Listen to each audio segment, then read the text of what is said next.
We're about to do our barbecue for Father's Day, and I'm making my vegetarian food on the barbecue. Everyone says, what do you eat on barbecue? What do you cook? So this is what I make. Paneer with capsicums and onion, marinated in yogurt and tandoori paste. Now I'm going to give you another tip for barbecues for vegetarians. So I'm going to use corn on the cob and some potatoes. All you need is some butter, and I added garlic paste, salt and some lemon.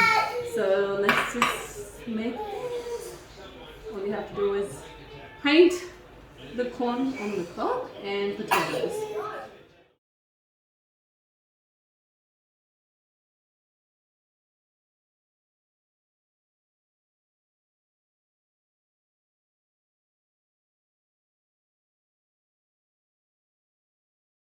So excuse all the noise at the back. Kids are very excited. It's Milan's birthday and it's Father's Day. So that's what you have to do with the corn as well. That looks yummy. Looks yummy? Yay.